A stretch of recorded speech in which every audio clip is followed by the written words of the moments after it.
chapters, chapter 2 and chapter 3. So let's go ahead and get started. This is chapter 2. Oh, there we go. What's up, gangstas? Practitioners must realize that each person constructs reality in their own unique way. This is called constructivism. Constructivism focuses on how individuals describe their experiences in terms of personal constructs. And if you've ever lived any place, if you've ever lived around the world, you know that reality in one place is not reality in another place. If you've ever had an argument with a teenager, you know that reality is not always the same to them as it is to you. A personal construct is an explanation of an event or series of events that becomes the lens through which the individual sees the world. And as a counselor, of course, we need to determine what they are thinking is real, what they feel is reality. And that is part of counseling, is understanding. These constructs are developed as individuals interpret and give meaning to their experiences. Constructs are not consciously developed. Social constructivists focus on how relationships, language, and context influence an individual's or a group's interpretation of self, others, and the world. And of course, that's a picture of French troops slogging through the mud and trying to get you can see the wheel there. They're trying to get a cannon someplace. That was their reality, mud. Personality is the individual's distinctive qualities, their traits, their characteristics, the behavior patterns. Personality is a socially constructed idea. So if somebody didn't interact with society, they would have no personality, because personality is what the society sees. Some of our strongest personality constructs are developed in childhood. These constructs tend to be harder to change because they are based on immature feelings and possibly illogical thoughts that are established by the undeveloped mind as truths. And of course, that would include child abuse.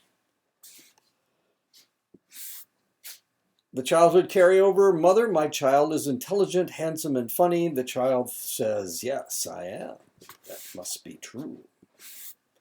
The father, he is too awkward to play sports. The son sees that as true. I am bad at sports. I got a participation trophy. Mother, no one will love you unless you are thin and beautiful. Daughter, true. I must lose weight and wear lots of makeup to cover my many flaws. Parents, people not like us can't be trusted. Children, true. People who are different are dangerous. Parents, you are worthless and will never amount to anything. Children, true. Why even try? Culture strongly influences words used to describe someone's personality. Minority cultures will sometimes accept the dominant culture's view of themselves as true and use that definition to evaluate themselves. The constructivist perspective helps practitioners remember that their view of the world may be different from their client's view.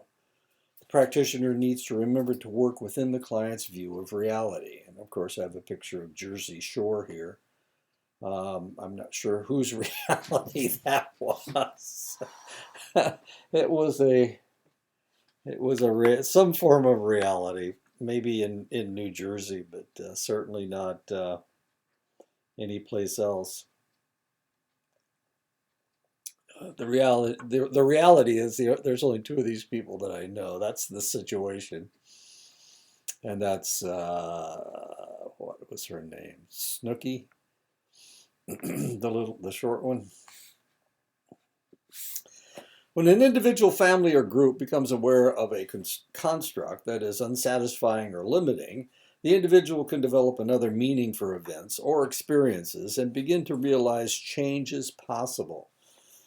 But the idea is better if it comes from the client. And of course, that's one of the things that you're trying to get the client to do, is to come up with the solution themselves. If they come up with a solution themselves, they're more likely to stick with it.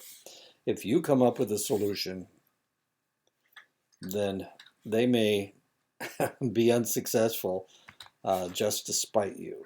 And I've seen that over and over and over and over again, especially with if you're treating somebody who's a drinker. People that are alcoholics have sometimes they just come back again and again and again, and mainly because they don't really want to be fixed. They don't want to stop drinking. They need an excuse to keep drinking, and they usually find one. Of course, sometimes a practitioner will have to work with pair bond structures that have very different individual constructs. Pair bonding is friends.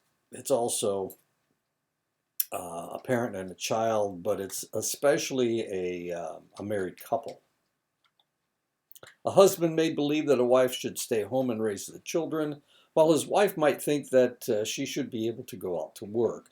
Now, I mentioned this, and you're going, "Oh, well, nobody has those ideas." And I can say that when I first started in psychology in the 1970s, this was the most dominant argument being discussed, was whether women should stay home and raise the children and not work. And men wanted their wives to stay home. Since the 1970s, of course, women have moved out into the workforce en masse, and this is not really an argument anymore. But once upon a time, this was the major argument. And that was a long time ago. Maybe that was 50 years ago. Sure, it was 50 years ago, but it was still a very legitimate argument. And you may still hear this argument among your parents. No, probably not your parents. Your grandparents and maybe your great-grandparents had these arguments. Systems theory takes into account the entire system with which an individual interacts. A system is seen as a complex entity within which interactions are as important as the individuals. Rules are established by the family to teach what is expected or permitted by individual family members. The rules help regulate and stabilize how families function as a unit. And here we see the father pouring orange juice, probably for his parents or for the elders here. Changing one part of the family system will result in changes to other parts. If something in the family dynamic changes, like a wife getting a job to help with family finances, the homework distribution will have to change to even out labor. And of course, that's the way it's supposed to be, but that's not always the way it works. I still run into people that say that's woman's work and not men's work. I wash the clothes in my house. Not all the time, but most of the time. I just ran a load of clothes downstairs. I forgot to put it in the dryer. Thanks for reminding me. Anyway, so if the family dynamic changes, of course, then lots of things have to change. Family systems may be open to or closed in various degrees. In a closed family system, the family exists in relative isolation, with communication taking place primarily between members. Changes avoided, members hold on to established traditions and values. That's with a closed family system.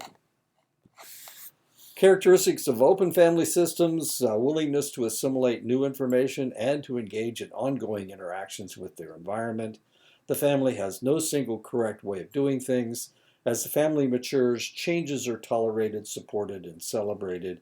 And of course, this is a picture from Bollywood. Of course, that strangely and unfortunately, the Indian, the Asian Indian family dynamic tends to be a closed system rather than an open system. In the family systems perspective, practitioners gain an understanding of how interactions within the family system affects clients. Family systems assist clients in identifying reciprocal relationships between their behavior and influences of the systems within which they interact. Clients realize both how someone else's behavior is influencing them and how their behavior is influencing others. The ecological perspective views people and their environments as continuously evolving. The ecological perspective is less concerned with cause and effect and more concerned with the transactions that occur between people and their environments. One of the problems that we have is that when we look at a situation, we see it as continuous. And the reality is that things do evolve, things do change over time. Cars change. If you watch an old movie, I was watching a movie the other day from the 1980s, I think, and there were no SUVs. Well, there weren't any SUVs in the 1980s. There were station wagons, but there weren't any SUVs.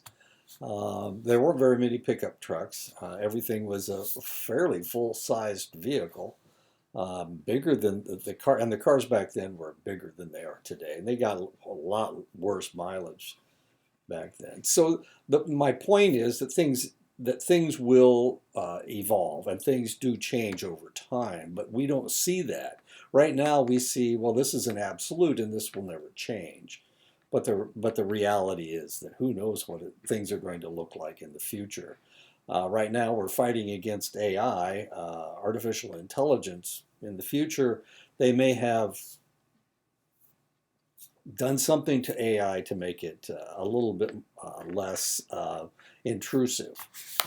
So we'll see. I mean, you never know what's going to happen in the future. We just know that things have changed over the past several years. I'm not just talking about cars and tractors. I'm also talking about the way people see things. For the longest time, it was against the law. Well, for the longest time, it was against the law for African American people to marry Caucasians, European American people. That was against the law, and now, of course, that's not only not against the law. People are kind of going, well, what are you talking about? And for the longest time, of course, gay marriage was impossible. It was against the law. In some states, homosexuality was illegal, and you could be arrested if you were caught in that kind of a situation, in a compromising situation, a gay compromising situation. But now, of course, gay marriage is legal. So things change over time. Everything changes over time. We have a constantly changing environment, and we'll see what happens. I keep saying that we'll see what happens, but the reality is we don't have a choice. We can predict what's going to happen in the future, but sometimes we miss it by a mile. The ecological perspective was derived from the concepts of biological ecology. This structure enables practitioners and clients to think about the reciprocal relationship between people and the environment. And as the environment changes, and one of the things that we are kind of ignoring is the fact that plastics are getting into the environment to the extent that microplastics are getting into our cells. So it may be that plastics become illegal in the future, and we have to move in a different direction. Ecological perspective has three important components: person-environment fit. The person-environment fit refers to how well a person's needs, goals, and rights mesh with the social and physical environment. Normally, as we grow up, we learn to live in our own environment. And if we move, then sometimes, and especially if we move to some place that's very much different than where we grew up, a lot of times we have culture shock because it's just so very different. I'm moving to New York City where there's so many people. There's no grass, there's no dirt. You're walking on cement constantly. people don't care about you. They look past you. Something happens to you. Nobody's going to care. A person-environment fit is very important. Adaptations are the processes that people use to sustain or increase the level of fit between themselves and the environment. And of course, that's what you do to fit your environment if there is a change. And life stressors are issues that exceed the resources of an individual to deal with them. And of course, that would be you're married today and everybody's happy. Tomorrow, all of a sudden, your significant other leaves and they take their income with them, and now you have to move into your house with your parents if you have parents that are close enough to help you. This happened to me when I was in the service, and I was a whole day away from my parents. And when I say a day away, I'm talking about 24 hours. I was in Lubbock, Texas, and they were in Muncie, Indiana, and that's a 24-hour trip if you drive straight through. So that was impossible. They were still raising a family. They were still raising their own family, and I had to take care of everything myself. But luckily, of course, I was in the military, and the military had resources to help me. I was able to get my children almost immediately into daycare, and so that I could go to work. And my ex-wife had taken all the money. She had just emptied my checking account. I'm laughing now. It wasn't funny then because we needed food and we didn't have any. And we were living in base housing, and that doesn't cost you any money. But we didn't have any money for food. So I went to the Air Force Aid Society, and they gave me $200, I think. And of course, back then, this is back in the early 70s. So, okay, interesting stuff. In the ecological perspective, behaviors are not seen as dysfunctional or maladaptive. Instead, behavior is viewed as adaptations to improve the fit between the individual and the environment. So it is their attempt to try to change things for the better. The strengths perspective views all people as having strengths. It focuses on assets clients have developed throughout their lives.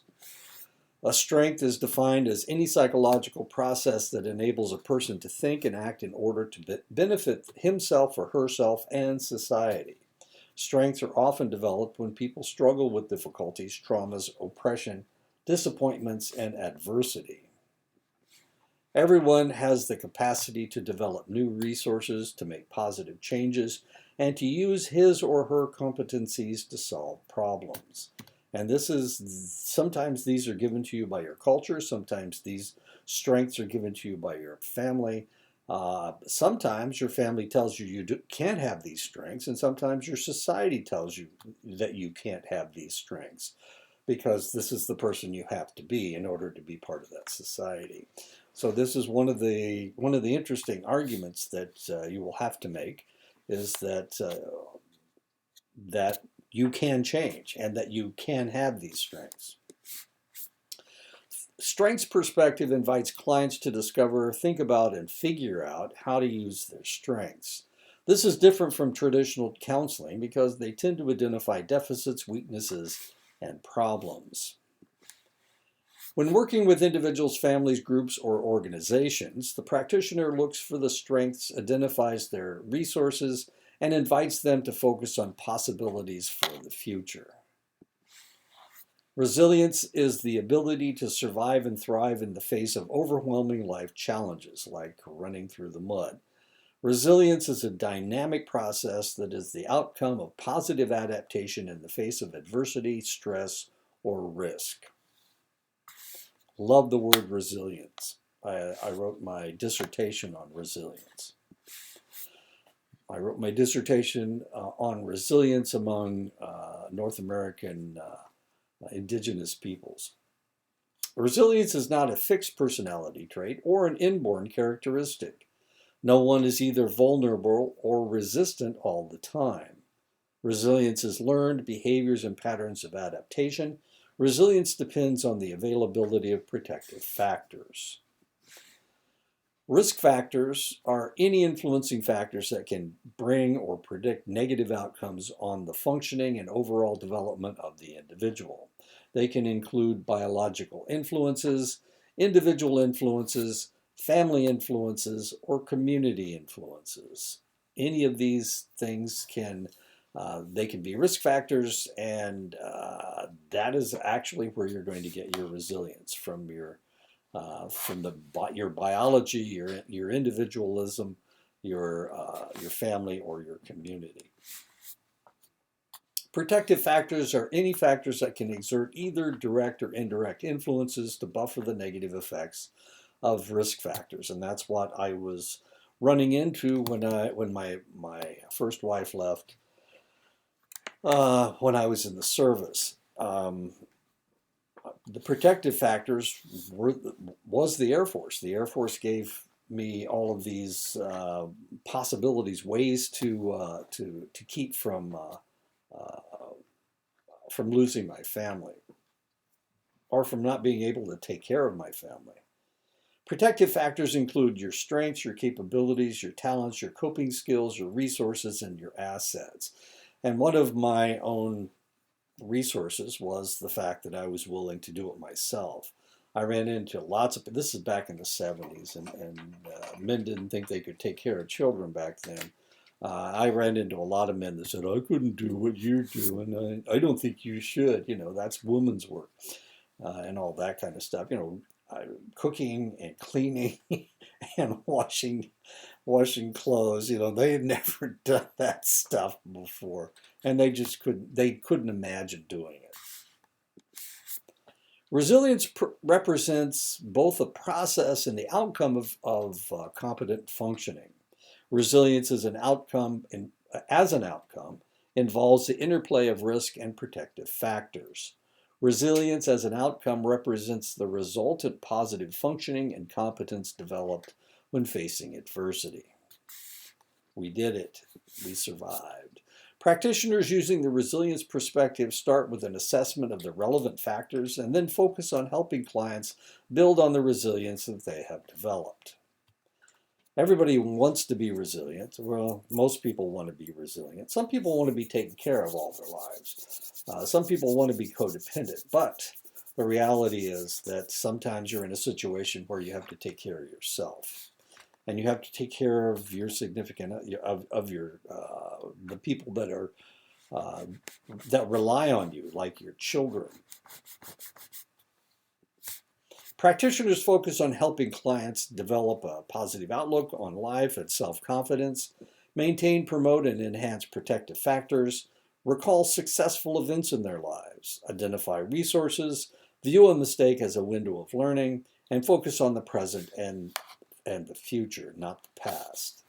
The more we think about the past, the weaker we become. We need to focus on the now, and how we're going to survive in the future.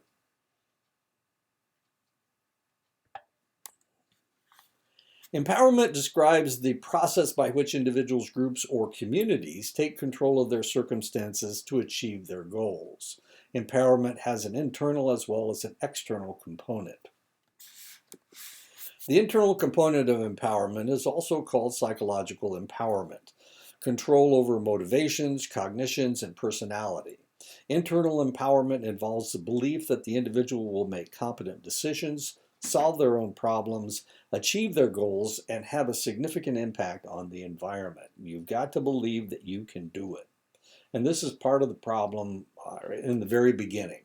In the very beginning, when you see all of these hurdles in front of you, you either think, I can do it, or you think, there's no way that I can get this done. I might as well curl up in a ball and let the world just roll right over me. So empowerment is the idea that you can get these things done. The external component of empowerment includes the tangible knowledge, competencies, skills, information, opportunities, and resources that allow a person to take action and actively advocate change. And of course, that was what the Air Force gave me. They allowed me to get into childcare to take care of my kids, and they also lent me or actually gave me money so I could survive, so that we could survive. Empowerment, like resilience, is a process as well as an outcome. New competencies learned from experience leads to new feelings of empowerment. Research shows that the more involved an individual, the stronger the feeling of empowerment. The empowerment perspective allows clients to develop a sense of power and competency as they experience using their skills and knowledge in new and challenging ways. Empowerment perspective helps people discover their strengths, identify their goals, and develop a plan to reach their goals, allowing clients to accept responsibility for change and experience a greater sense of empowerment. The dual perspective views an individual as interacting and adapting to two surrounding systems or environments. The nurturing environment is composed of family, friends, and close associates at school or work. The sustaining environment consists of the people encountered in the wider community and broader society. While most European Americans experience nurturing and sustaining environments as fitting together, other ethnic and racial groups experience a poor fit between them. Individuals in the non-dominant group constantly evaluate disappointments in life to determine whether they are based on one's qualifications or on racism from the dominant culture. Minority members must develop a dual perspective, equating disappointments with the hostility of the broader society. Minority members must constantly shift between the home culture and the dominant culture to choose acceptable behavior in each situation. The dual perspective allows the practitioner to attempt to understand the structural barriers that those in other groups experience. This perspective makes the practitioner aware of the day-to-day challenges minority clients face. And that is the end of chapter 2. So let's go on to chapter 3. There we go, chapter 3. Why are we dancing? Why are we ballroom dancing? We're going to find out in just a minute. This chapter is about values, ethics, and legal obligations. In the future, we're going to have a separate class that deal with ethics, and it's going to have to do with the new program that we're trying to develop, dealing with substance abuse.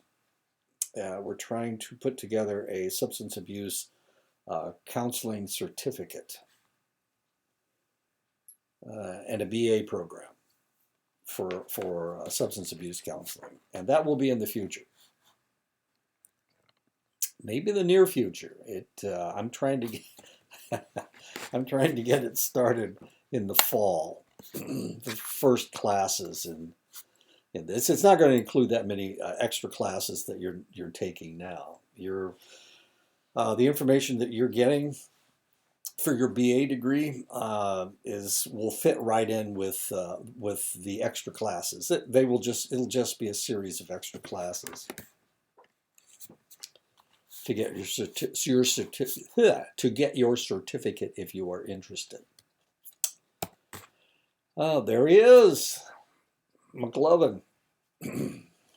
Personal values. Values are preferred conceptions of people, outcomes for people, and ways of dealing with people. Those are your values. Personal values influence your view of the world, your personal and professional philosophies and choices, your view of how people change. Professional values often include principles of respect, self-determination, social justice, professional integrity. Areas where personal values may conflict with professional values include religion, health, marriage and family, education, role of government, birth and death, and honesty. Ethical codes provide a brief explanation of what can be expected in the interactions between professionals and clients, as well as between professionals and other professionals. Ethical codes contain statements about what the professionals must and must not do. And here are some of the organizations that you can be a member of. American Association of Marriage and Family Therapy, and there's the website. American Counseling Association, American Psychiatric Nurses Association, American Psychological Association. I am a member of the APA. Association of Addictive Professions, International Association of Marriage and Family Counselors, National Association of Social Workers, National Organization of Human Services, and that is it. And those are all the websites. So if you're interested in any of these things, then you can click on that website and you can find out more information about it. If you are going to become a counseling psychologist, this is the organization that you would want to be married to. Want to be a member of. If you wanted to be a marriage and family counselor, there's the organization. If you are a psychologist, this is the organization. Addictive Professions, that's one for people that are dealing with substance abuse counseling. There's another Marriage and Family Counselors Association. If you become a social worker, about half of the students that I have had at Dene College have gone on to become social workers. There's lots of things that people can do with a bachelor's degree in psychology. A lot of different directions that you can go. I have one student that is becoming a lawyer. I have several students that are becoming counselors. Some are going into, about half are going into social work because social work programs seem to be real popular right now. I have one that is wait a minute, he works with the prison system. I can't think of what the word I'm looking for. Anyway, there's lots of different directions you can go.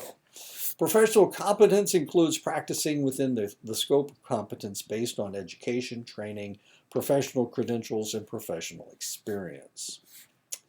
One of the most important aspects of professional competence requiring professional self-awareness is cultural competence. Cultural competence is defined as the application of cultural knowledge about individuals and groups of people to the standards, policies, attitudes, and practices of the helping process to result in better outcomes. And you have to understand the culture that you're dealing with. And this is true on the Navajo Nation, but it's also true anywhere that you want to be a counselor. You need to understand the people that you're talking to and where they're coming from, where their heart is. If they are, some people on the Navajo Nation, like some of the kids that are on social media, I don't know. We're going to have to monitor these individuals to figure out where their minds are, where their brains are, where their hearts are. And that may change in the future. I was just talking about that, the fact that you need to understand these different things, and that things are changing over time. Things are evolving, and with social media, of course, that may be what we need to do, and that's one of the reasons why I'm teaching a social media course right now, as a matter of fact. So, and some of you may be in there. How do we understand these things? Are these people different? These individuals that are playing games all day long, or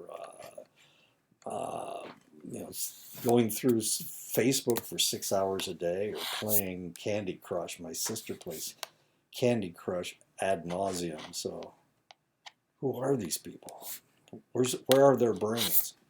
Confidentiality is vital for information. For information shared by the client with the therapist in the course of treatment.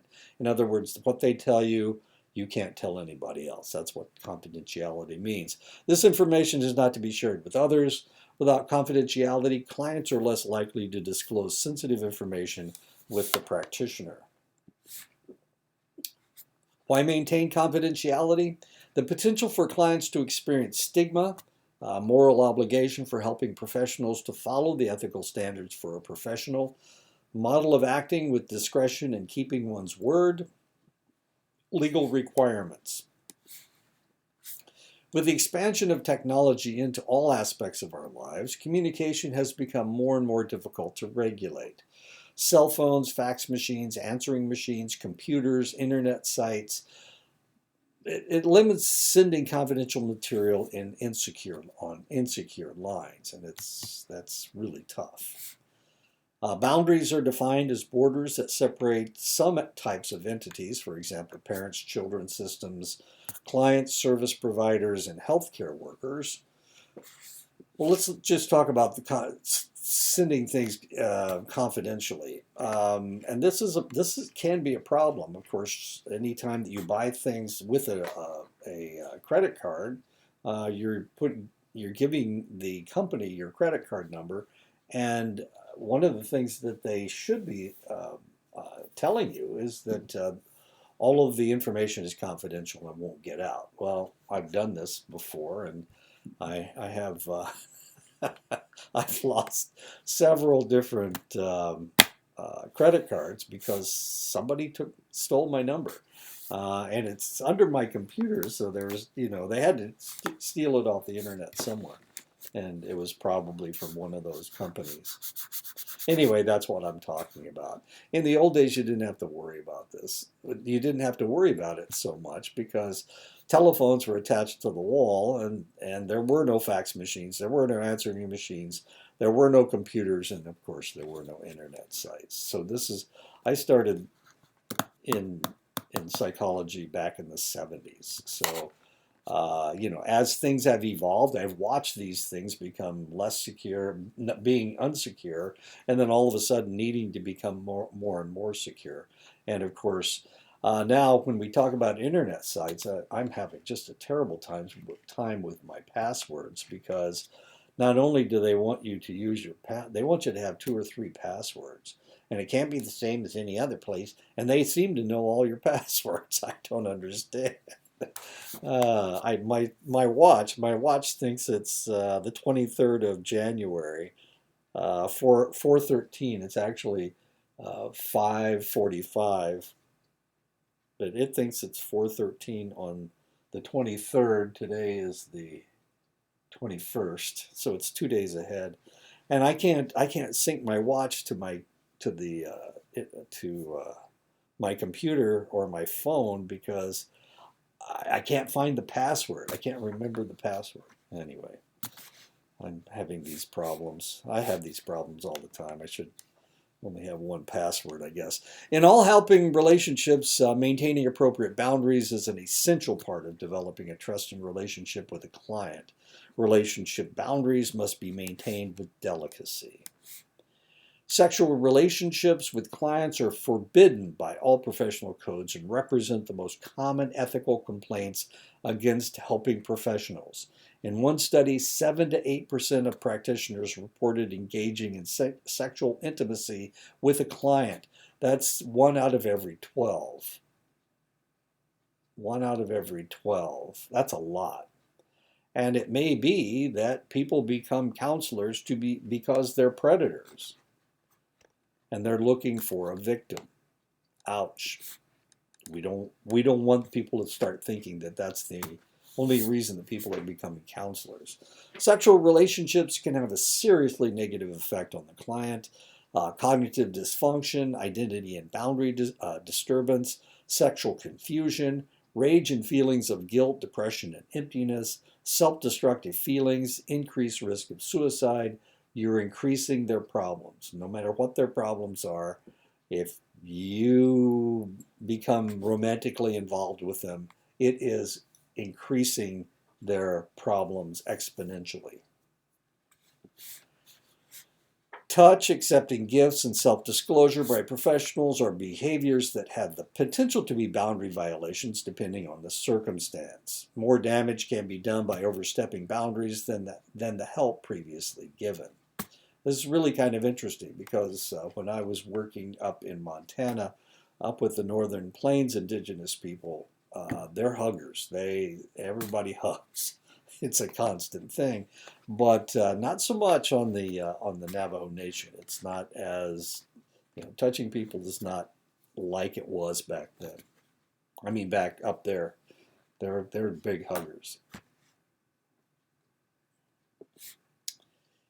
There is a difference between city ethics and rural, small-town reservation boundary ethics. It is easy for a city practitioner to gravitate in different circles than their clients. In smaller communities, it can be nearly impossible. As I was saying, I used to work in the Northern Plains up in Montana, and there was one of the best counselors I've ever come in contact with. She was she had a master's in social work. She was a counselor, and she was the only counselor in like 2 counties. And a county, a county in Montana is the size of, well, it's huge. It's the size of states, and it's got like 1 person per square mile. It's considered not wilderness, but what do they call it? Anyway, yeah, there's not very many people in a lot of square miles. Anyway, so there were, I don't know, 5,000 or 6,000 people in this county. And she was the only counselor. So she would counsel during the day, and then she would go to the bars at night. And by golly, she didn't have a choice. The only people that were there were some of her clients who were actually drinking away their problems. But eventually, she married one of her clients. And of course, that wouldn't be done in a city setting, but she didn't really have much choice because the only people that were around were people that she knew and people that were clients. It's really kind of weird. The desire to help the people in the community that you were raised in is very strong. When you know the client before trying to help them, you are maintaining a dual relationship, and you should try to avoid this. So if possible, you should never counsel somebody that you have a previous relationship with. Never, ever counsel somebody that is a member of your family. If you can keep away from it, but sometimes it's impossible. Be aware that if you take on this risk, you are possibly in ethical violation, depending on where you are. Another challenge during your professional relationship is how much information about yourself you should disclose to the client. Self-disclosure should only be used in the best interest of the client, certainly not the practitioner. And I've disclosed a lot of information today to you about my past. Should I have done that? Will you lose respect for me because I've been through all of these horrible things? And the reason I'm doing it is for your education, not self-aggrandizement. I can assure you. I think stories that fit with what you're talking about is more demonstrative than just giving you the information. After the dance is over, after the professional relationship is over, all ethical code strictures are removed. But a practitioner needs to be careful about how much contact they have with an old client to avoid damage due to confusion. The power differential remains. Seeing you out of the professional context may disclose vulnerabilities. It will be difficult to accept this client professionally in the future, and that's why I put that picture at the beginning of the lecture. There you go. After the dance is over. Most codes of ethics discuss the following ethical issues related to assessing clients. The assessment procedure or instrument should be within your scope of practice, education, and training. Clients should be fully informed about the procedure and be included in the procedure in a collaborative way. Appropriate instruments or procedures should be selected based on the assessment question. Assessment instruments and procedures used should be standardized and include normative data appropriate for culturally diverse or disabled clients. When administering, scoring, and interpreting instruments, appropriate procedures should be adhered to. Clients should be given a clear and complete explanation of the assessment results. All test and interview data should be kept secure and released only to individuals who are competent in interpreting the data. And I need a drink.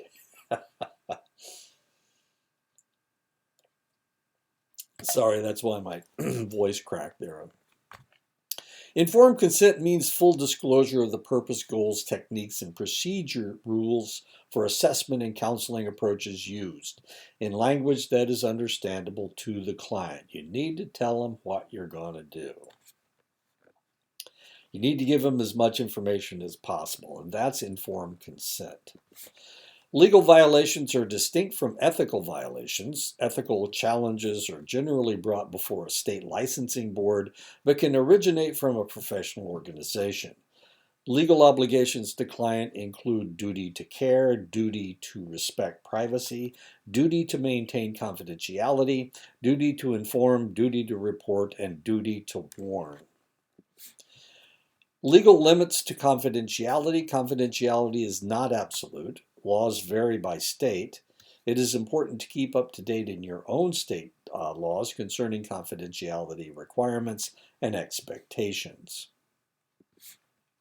Malpractice is defined as negligence in which a professional fails to follow generally accepted standards of the profession, resulting in injury to a client.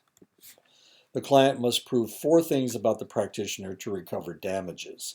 The practitioner owed the client a duty to conform to a particular standard of conduct. The practitioner had an obligation to follow defined standards of care. The practitioner breached the duty by some act of omission or commission in the professional practice. The client or others suffered measurable damage or injury. The practitioner's conduct was the direct or proximate cause of the damage.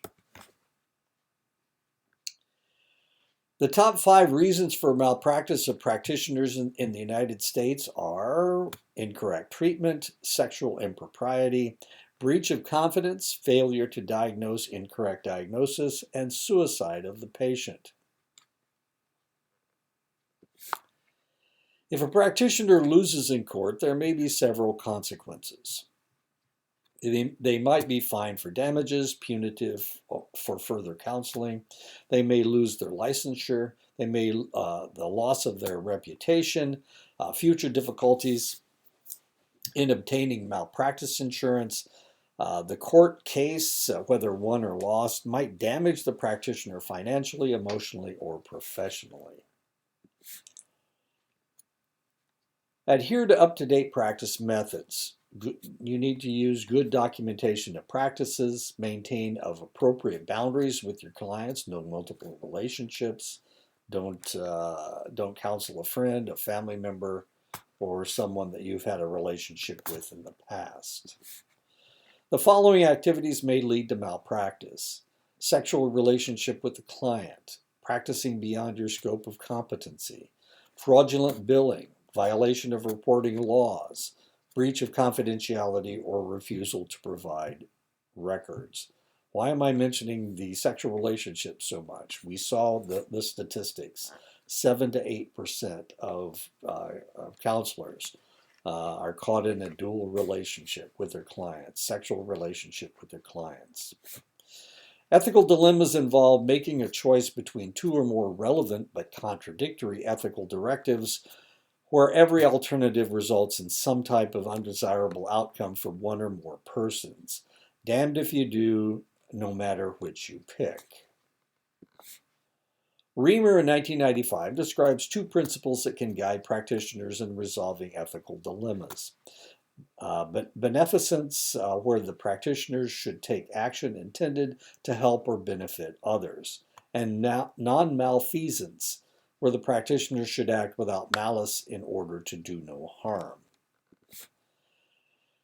Elaine Congress, a social worker, came up with the ethic model of decision-making in 2000, and I'm going to go through what ETHIC means right now. Examine all the relevant clients, personal, agency, professional, and societal values, including personal, societal, cultural, agency, client, and professional values.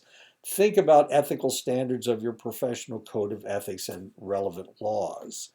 Hypothesize about all the possible consequences of different decisions. Identify all who might benefit and all who might be harmed. It is often necessary to research potential consequences of possible decisions on all those involved, and consult with supervisors and colleagues as they begin to formulate choices. When a supervisor, colleague, or consultant is involved, the final decision must take their thoughts into consideration. And that is the end of the chapter. So I will talk to you again next week.